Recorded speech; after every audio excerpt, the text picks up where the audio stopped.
Students, welcome to chemodynamics. Previous व्हिडिओमध्ये आपण matter and classification of matter या टॉपिकला स्टॉप केलं होतं. आज आपण या व्हिडिओमध्ये properties of matter and their measurement या टॉपिकला स्टार्ट करतोय. आता प्रॉपर्टीज ऑफ मॅटर या दोन टाईपच्या असतात. पहिली असते फिजिकल प्रॉपर्टी आणि दुसरी असते केमिकल प्रॉपर्टी.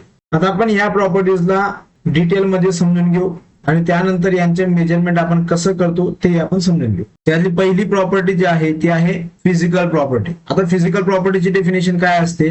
फिजिकल प्रॉपर्टी आपण कोणाला म्हणतो?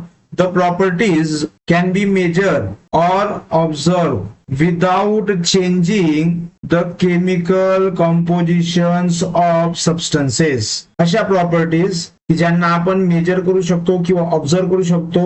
तर ते मेजरमेंट घेताना किंवा ऑब्झर्व करताना त्यांच्यामधल्या जे पण काही केमिकल कॉम्पोजिशन्स असतील ते कोणतेही त्या सबस्टन्सचे केमिकल कॉम्पोजिशन्स चेंज होणार नाहीत. त्याच प्रॉपर्टीजला आपण म्हणत असतो physical properties. For example colour असेल, त्यानंतर ऑर्डर असेल, त्यानंतर melting point, boiling point, density, या सगळ्या फिजिकल प्रॉपर्टीज असतात. त्यानंतर सेकंड जी प्रॉपर्टी आहे मॅटरची ती आहे केमिकल प्रॉपर्टी. ओके, मग आता केमिकल प्रॉपर्टी काय असते किंवा केमिकल प्रॉपर्टीज कोणाला म्हणतो आपण? The properties where substances undergo a chemical change.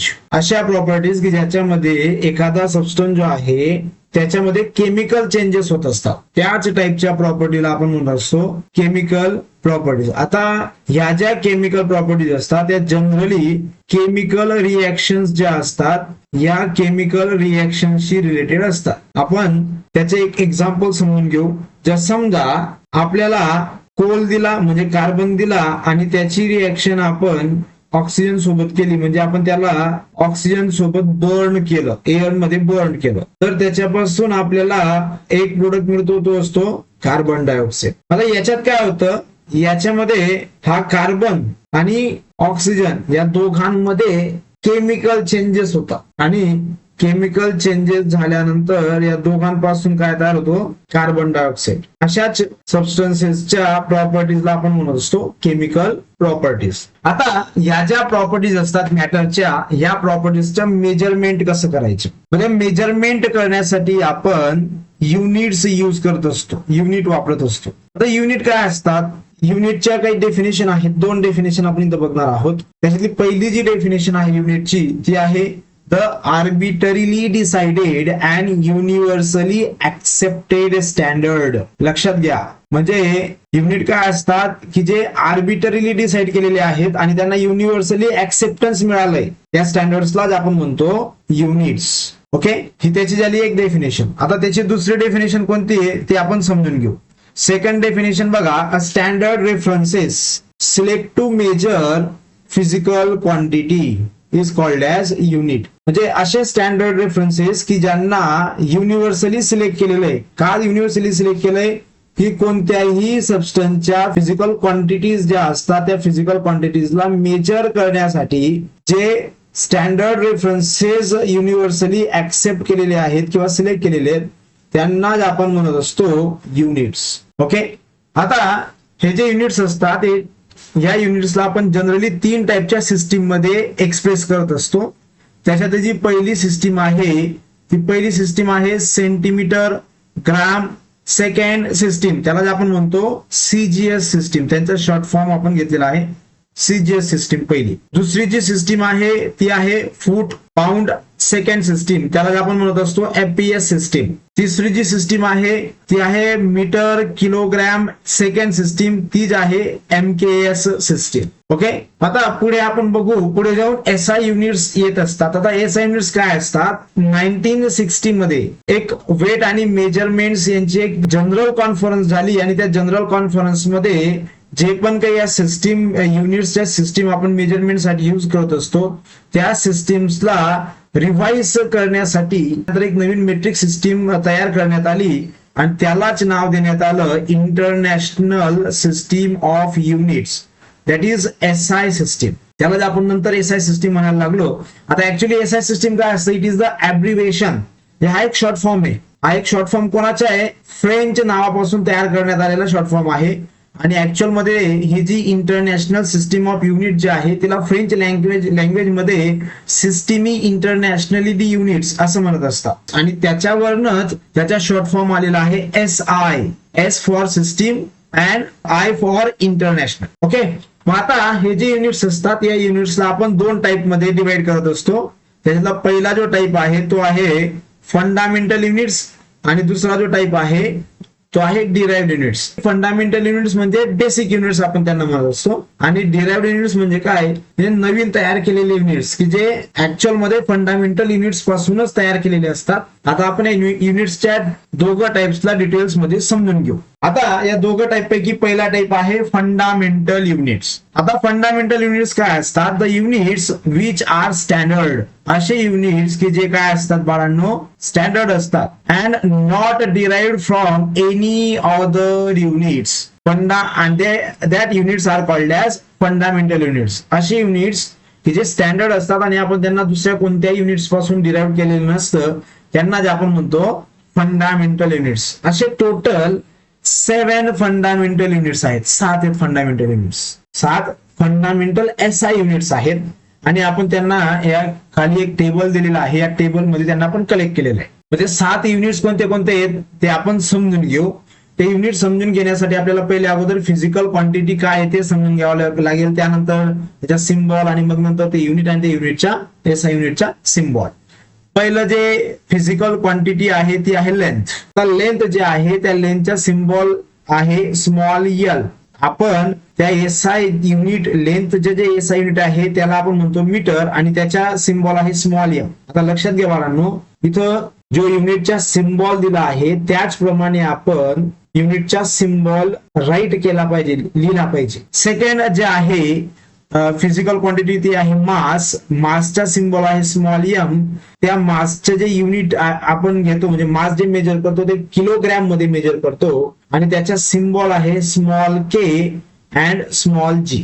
त्यानंतर थर्ड जे आहे, थर्ड फिजिकल क्वांटिटी आहे टाइम. टाइमला आपण डिनोट करतो स्मॉल t मध्ये. त्या टाइमचे SI युनिट आहे सेकंड आणि त्या टाइमचा SI युनिट सेकंडचा सिम्बॉल आहे स्मॉल s. त्यानंतर 4 नंबरचे जे फंडामेंटल युनिट आपण स्टडी करतोय त्याची फिजिकल क्वांटिटी आहे इलेक्ट्रिक करंट. त्याचा सिम्बॉल आहे कॅपिटल I आणि त्याचे SI युनिट आहे एम्पियर आणि त्या एम्पियरचा सिम्बॉल आपण यूज करतो कॅपिटल A. त्यानंतर 5वी फिजिकल क्वांटिटी आहे थर्मोडायनॅमिक टेम्परेचर. या थर्मोडायनॅमिक टेम्परेचरचा सिम्बॉल असतो कॅपिटल T. त्याचे SI युनिट आहे केल्व्हिन. ओके, आणि त्याचा सिम्बॉल आहे कॅपिटल K. आता बरेचसे विद्यार्थी जे असतात या टेम्परेचरच्या युनिट मध्ये कन्फ्युज होतात. बरेचसे विद्यार्थी जे असतात केल्व्हिनच्या जागेवर, आता टेम्परेचरला 3 ऍक्च्युअली युनिट्स असतात. एक असतो केल्व्हिन, दुसरं असतो डिग्री सेल्सिअस आणि तिसरं असतं डिग्री फेरनहाइट. आता जनरली डिग्री फेरनहाइट काही जास्त कोणी वापरत नाही.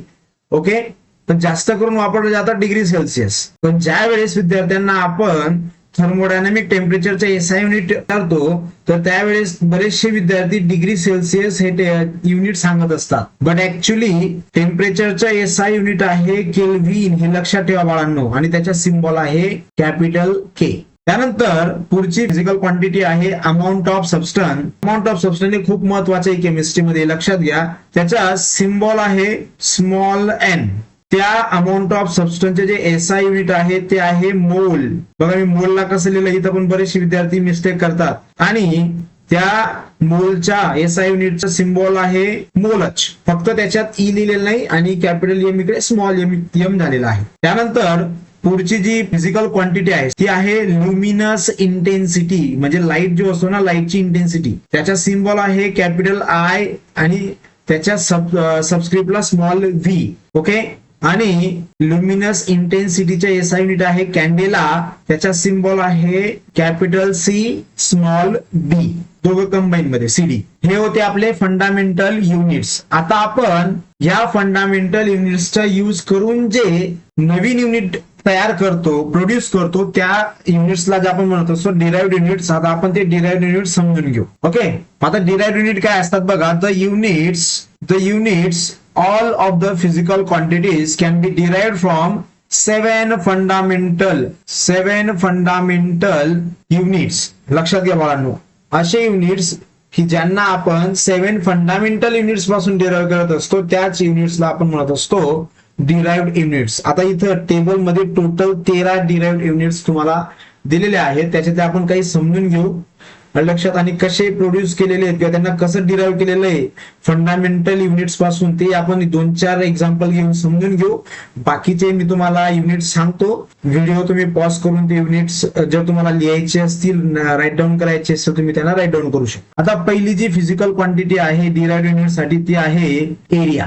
ओके, आता हा जो एरिया असतो बाळांनो, एरियाला जे आपण मेजर करतो ते एरियाचे मेजरमेंट असतं लेंथ स्क्वेअर, म्हणजे लेंथ इंटू लेंथ, म्हणजे एल इंटू एल. ओके, मग आता लेंथ जे आहे, लेंथच्या एसआय युनिट असतं मीटर, आणि इथं आपण लेंथचा स्क्वेअर घेतोय, म्हणजे मग आपल्याला इथं पण मीटरचा काय घ्यावा लागेल, स्क्वेअर घ्यावा लागेल. त्यानंतर पुढचा आहे व्हॉल्यूम. व्हॉल्यूम जो असतो तो असतो लेंथ क्यूब. लेंथ जे असेल त्याच्या क्यूब घ्यायच्या, म्हणजे एल क्यूब घ्यायच्या, म्हणजे एलच्या 3 वेळेस मल्टिप्लिकेशन करायचे. L small L multiply by small L multiply by small L multiply by small L. Small L असतं, लक्षात घ्या लेंथचा सिम्बॉल. माझ्याकडून इथं कॅपिटल एल लिहिलं गेलंय, ते करेक्शन करून घ्यायचे. आता आपण लेंथ जे आहे याच्या 3 वेळेस मल्टिप्लिकेशन करतोय, म्हणजे ऑब्विसली आपल्याला लेंथ जे युनिट आहे त्याच्या सुद्धा आपल्याला 3 वेळेस मल्टिप्लिकेशन करावं लागेल, म्हणजे त्याच्या आपल्याला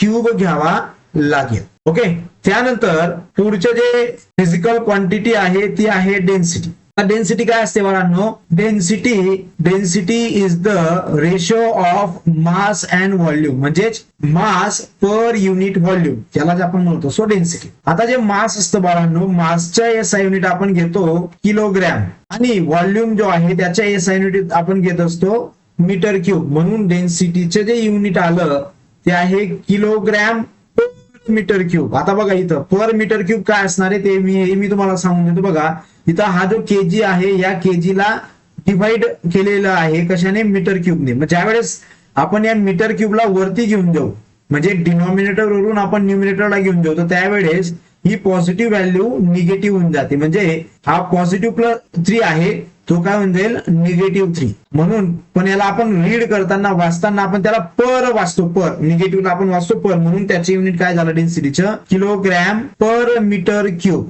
ओके, आता त्यानंतर आपण पुढची जी फिजिकल क्वांटिटी आहे ते आपण बघू. त्याची युनिट मी तुम्हाला सांगतो पटापट, तुम्ही नोट डाऊन करून घेत चला. व्हेलॉसिटी, त्याचे रिलेशन असणारे फंडामेंटल युनिट सोबत असणारे distance, travel in unit time, आणि त्याचे जे युनिटचा सिम्बॉल असणार आहे तो मीटर पर सेकंड. त्यानंतर पुढचं जे आहे ऍक्सलरेशन, त्याचा सिम्बॉल आहे स्मॉल ए, ब्रॅकेटमध्ये सिम्बॉल दिलेला आहे तो बघत चला. ओके, त्याचे रिलेशन आहे velocity change per unit time. Okay, मग याच्या युनिटचा सिम्बॉल होणार आहे मीटर पर सेकंड स्क्वेअर. त्यानंतर फोर्स असणारे, फोर्स काय असणारे, mass into acceleration, F into A असतं. मग त्याचे युनिट काय असणार आहे, किलोग्रॅम मासचे युनिट. त्यानंतर ऍक्सलरेशनचे युनिट आपण त्याला मल्टिप्लाय करू, metre per second square, metre per second square, किंवा त्याला पॉप्युलरली आपण डिनोट करत असतो न्यूटनने. ओके, सायंटिस्टचं नाव त्याला देण्यात आलेलं आहे न्यूटन. त्यानंतर पुढची जी फिजिकल क्वांटिटी आहे ते आहे प्रेशर. प्रेशरचं जे रिलेशन आहे ते आहे फोर्स पर युनिट एरिया, त्यात म्हणजे युनिट जे असतं ते असणार आहे किलोग्रॅम पर मीटर पर सेकंड स्क्वेअर, और दुसरं असेल पास्कल और न्यूटन पर मीटर स्क्वेअर. त्यानंतर पुढची फिजिकल क्वांटिटी आहे एनर्जी. एनर्जी जे असेल ते आपण वर्क किंवा हीटच्या फॉर्म मध्ये मेजर करत असतो. एनर्जी आपण वर्क और हीटच्या फॉर्म मध्ये मेजर करतो, लक्षात घ्या. मग त्याचे रिलेशन असणारे force multiply by distance travel. Okay, मग याचं जो युनिट असणार आहे ते युनिट काय राहणार आहे बाळांनो, ते लक्षात घ्या. युनिट किलोग्रॅम मीटर स्क्वेअर पर सेंटीमीटर स्क्वेअर और जूल और न्यूटन मीटर. पण इथं सगळ्यात फेमस जे आपण युज करतो ते असतं जूल. त्यानंतर केमिस्ट्रीमध्ये सगळ्यात महत्वाचे जे असणारे फिजिकल क्वांटिटी ते असणारे कॉन्सन्ट्रेशन. कॉन्सन्ट्रेशनचे रिलेशन काय असणारे, मोल पर क्युबिक मीटर. ओके, मग त्याचं युनिट असणारे मोल पर मीटर क्यूब. त्यानंतर पुढची जी फिजिकल क्वांटिटी आहे ती आहे हीट ऑफ कॅपॅसिटी. आता त्याला आपण 2 मेथड्सने मेजर करत असतो, एक सीपीच्या फॉर्म मध्ये, ओके, आणि एक सीव्हीच्या फॉर्म मध्ये. ओके, मग सीपी साठी फॉर्म्युला असतो डीएच अपॉन डीटी आणि सीबी साठी फॉर्म्युला असतो डीई अपॉन डीटी. इथं H for heat, E for energy असं लक्षात घ्या, फॉर एन्थॅल्पी. मग त्याचे जे युनिट असणार आहे ते युनिट काय राहणार आहे, जूल पर केल्व्हिन पर मोल, हे लक्षात ठेवा. त्यानंतर जी फिजिकल क्वांटिटी असणार ती आहे इलेक्ट्रिक चार्ज, और त्याला आपण इलेक्ट्रिक पोटेन्शियल किंवा पोटेन्शियल डिफरन्स असं सुद्धा म्हणत असतो. त्याचे रिलेशन असणार आहे करंट इंटू टाइम किंवा एनर्जी पर युनिट चार्ज. याचा सिम्बॉल असतो एएस. एएस म्हणजे A for ampere, S for second, टाइमचे युनिट, किंवा त्याला आपण एकदम सिंपल युनिट मध्ये रिप्रेझेंट करतो आणि ते सिंपल युनिट आहे कुलोम, हे लक्षात घ्या. 1 एस म्हणजे 1 कुलो, हे लक्षात घ्या. त्यानंतर दुसरे त्यांचे अदर युनिट सुद्धा आपल्याला दिलेले आहेत. व्होल्ट युनिट सुद्धा आपण युज करतो कधी कधी, लक्षात घ्या बाळांनो, व्होल्ट. त्यानंतर पुढचं आहे इलेक्ट्रोकेमिकल इक्विव्हॅलंट. मग इलेक्ट्रोकेमिकल इक्विव्हॅलंटचे रिलेशन काय असणार आहे, Z is equal to E upon F. मग आता याचे युनिट काय राहणार आहे बाळांनो, याचे युनिट राहील केजी पर कुलोम, किंवा त्याला आपण लिहू शकतो केजी पर कुलोम, असे आपण त्याला राईट डाऊन करत असतो. हे होते आपले युनिटचे दोन टाइप्स. पहिला टाइप फंडामेंटल युनिट आणि दुसरा टाइप होता डिराइव्ड युनिट. आता मॅटरच्या काही बेसिक मेजरेबल फिजिकल प्रॉपर्टीज असतात, ते आपण शॉर्ट मध्ये समजून घेऊ आणि त्यांच्या युनिटचं कन्व्हर्जन पण आपण शॉर्ट मध्ये समजून घेऊ. पहिली जी आहे मास. आपल्याला माहिती मासचे युनिट असणारे किलोग्रॅम, हे एसआय युनिट झालं, पण जर आपण त्याच्या सीजीएस युनिट असतं ग्रॅम. ओके, आणि आपण किलोग्रॅम टू ग्रॅम किंवा ग्रॅम टू किलोग्रॅम असं कन्व्हर्जन करू शकतो. म्हणजे दोघं युनिट एकमेकांमध्ये आपण त्यांना इझिली कन्व्हर्ट करू शकतो. मग कसं कन्व्हर्ट करू शकतो, लक्षात घ्या बाळांनो. 1 किलोग्रॅम जे असतं ते 1 किलोग्रॅम मीन्स 1000 ग्रॅम असतो, आणि त्या 1000 ला आपण 10⁻³ असं लिहित असतो. म्हणजेच 1 kilogram is equal to 10⁻³ gram असं असतं. मग याला आपण उलट सुद्धा लिहू शकतो. मग आता कोणी कोणी कधी एखाद वेळेस आपल्याला काय विचारतं की ग्रॅम टू किलोग्रॅम करा. कोणी कोणी काय विचारतं की जसं आपल्याला 1 kg is equal to 1000 gram आहे, म्हणजेच 10⁻³ ग्रॅम आपण त्याला म्हणतो. तर कोणी कोणी काय विचारतं, जर 1 kg इज इक्वल टू हे असेल तर 1 gram is equal to how many kg. मग हे आपल्याला कन्व्हर्जन करता यायला पाहिजे. एकदम सोपं आहे. बघा मी काय करणार आहे, आता इथं हा जो 1000 आहे या 1000 ला इकडे डिवाइडला घेऊन जाईल. मग काय होऊन जाईल, तो 1 ग्रॅम. ओके, आता इथं याला काहीच मल्टिप्लिकेशनला नाहीये, म्हणजे 1 असेल, मग तो काय झाला, इकडे मल्टिप्लायला होता, तिकडे जाताना डिवाइडला झाला, म्हणजे 1 अपॉन 1000. आता 1000 ला आपण 10⁻³ च्या फॉर्म मध्ये सुद्धा लिहितो, आणि मी आता जस्ट तुम्हाला सांगितलं 10⁻³ जर वरती गेला तो प्लसच्या काय होऊन जातो मायनस, म्हणजे 10⁻³ kg. हे 1 gram is equal to 10⁻³ kg. हे आपल्याला कन्व्हर्जन करता यायला पाहिजे. त्यानंतर पुढची जी फिजिकल प्रॉपर्टी आहे ती आहे लेंथ. लेंथचं एसआय युनिट असतं मीटर. ओके, आता हे तर एसआय युनिट झालं, हे तर लार्ज युनिट झालं. या लेंथचे स्मॉल युनिट सुद्धा आपण केमिस्ट्रीमध्ये युज करत असतो, आणि त्या स्मॉल युनिट्सचा यूज जनरली आपण ऍटॉमिक रेडियस मेजर करण्यासाठी, बॉन्ड लेंथ मेजर करण्यासाठी, वेव्ह लेंथ मेजर करण्यासाठी आपण त्यांचा यूज करत असतो. ह्या ज्या स्मॉल क्वांटिटीज जे असतात, ऍटॉमिक रेडियस किंवा बॉन्ड लेंथ असेल, वेव्ह लेंथ असेल, या खूप स्मॉल असतात. यांना मीटर या युनिट मध्ये मेजर करणं थोडंसं डिफिकल्ट असतं, म्हणून आपण त्याच्या जागेवर स्मॉल युनिट्स जे असतात ते युज करत असतो. कोणते कोणते युनिट्स असू शकतात, ते नॅनोमीटर असतो, पिकोमीटर असतो. मग त्यांच्या कन्व्हर्जन इथं आपल्याला दिलेलं आहे 1 nanometre is equal to 10⁻⁹ metre and 1 picometre is equal to 10⁻12 metre, एवढं असतं. आता व्हॉल्यूम जे असतात बाळांनो, आपल्याला माहिती व्हॉल्यूम काय असतो, space occupy by substance in 3 dimensional मध्ये सबस्टन्सने जे स्पेस ऑक्युपाय केलेला आहे त्याला जे आपण म्हणत असतो व्हॉल्यूम. आता व्हॉल्यूमचे जे एसआय युनिट आहे बाळांनो, ते एसआय युनिट असतं मीटर क्यूब. जस्ट आपण बघितलं मीटर क्यूब. ओके, हे तर लार्ज युनिट झालं खूप, पण जनरली आपण हा जो व्हॉल्यूम असतो या व्हॉल्यूमला आपण लिटर मध्ये मेजर करत असतो किंवा ml मध्ये मेजर करत असतो. बऱ्याच वेळेस आपण लिटर मध्ये मेजर करत असतो किंवा ml मध्ये मेजर करत असतो किंवा सेंटीमीटर क्यूब मध्ये मेजर करत असतो. त्यांचे सीजीएस युनिट झाले. जे मीटर क्यूब हे एसआय युनिट आहे, हे तसे सीजीएस युनिट आहे. मग आपण लिटरच्या कन्व्हर्जन वेगवेगळ्या युनिट्स मध्ये कसं करू शकतो बघा. 1 litre is equal to 1 dm cube. 1 dm cube is equal to 1000 ml, म्हणजे 1000 सेंटीमीटर क्यूब असतं. मग आता जर आपण 1000 सेंटीमीटर क्यूब जे आहे याला जर आपण 3 व्हॉल्यूमच्या पार्ट मध्ये डिवाइड केलं तर कसं होईल, ते 10 इंटू 10 इंटू 10 म्हणजे तिघांचा क्यूब आपण केला तो. त्यानंतर पुढची जी प्रॉपर्टी आहे ती आहे डेन्सिटी. आणि आता जस्ट मी तुम्हाला सांगितलं डेन्सिटी म्हणजे काय असतो, it is a ratio mass upon volume. मासचे युनिट मी तुम्हाला जस्ट आता सांगितलं, मासचे युनिट काय असतं बाळांनो, केजी. ओके, आणि व्हॉल्यूमचे युनिट आहे मीटर क्यूब. म्हणून डेन्सिटीचे युनिट झालं केजी पर मीटर क्यूब. हे झालं एसआय युनिट. ओके, मग आपण एवढं मोठं युनिट युज न करता सीजीएस युनिट युज करतो. आणि सीजीएस युनिट काय असतं बाळांनो, त्याचं सीजीएस युनिट असतं ग्रॅम पर एम एल किंवा ग्रॅम पर सेंटीमीटर क्यूब. हे लक्षात घ्या. आता पुढची जी प्रॉपर्टी आहे ती आहे टेम्परेचर. टेम्परेचर काय असतं बाळांनो, टेम्परेचर इज द हॉटनेस और coldness of the substance.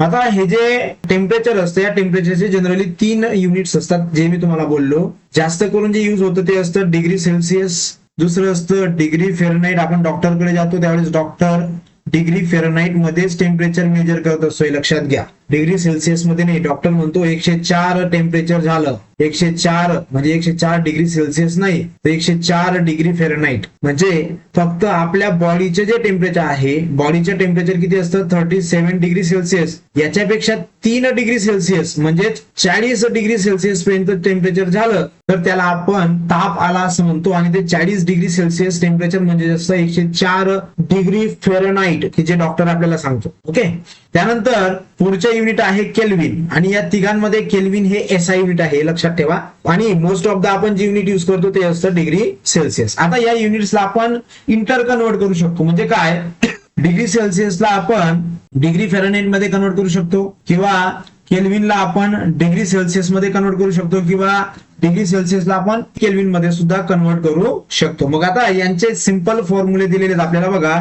Degree Celsius equal to 5/9 multiply by degree Fahrenheit temperature -32. Okay, म्हणजे आता आपल्याला जर डिग्री फेरनाईटचे कन्व्हर्जन डिग्री सेल्सिअस मध्ये करायचे असेल तर त्यावेळेस सिम्पली काय करायचे, 5/9 मल्टिप्लाय बाय डिग्री फेरनाईटचे टेम्परेचर, त्याच्यातनं 32 मायनस करायचे आणि ते जे सबस्ट्रॅक्शन आली त्या सबस्ट्रॅक्शनला 5/9 ने मल्टिप्लाय करायचे. जर आपल्याला डिग्री सेल्सिअसचं कन्व्हर्जन डिग्री फेरनाईट मध्ये करायचे असेल तर कसं करणार, सिंपल फॉर्म्युला आहे 9/5 उलटा होऊन जातो. आता 9/5 multiply by degree Celsius temperature plus 32. Okay, त्यानंतर दुसरं रिलेशन आहे relation between kelvin and degree Celsius. म्हणजे हे जे रिलेशन आहे बाळांनो हे एकदम सिंपल आहे. जर आपल्याला डिग्री सेल्सिअसचं टेम्परेचर केल्विन मध्ये कन्वर्ट करायचे असेल तर सिम्पली त्या डिग्री सेल्सिअसच्या टेम्परेचर मध्ये 273.15 एवढे ऍड करायचे. 273.15 तुम्ही ऍड केले म्हणजे तुम्हाला केल्विनच्या टेम्परेचर मिळून जाईल. फॉर एक्झाम्पल, जर समजा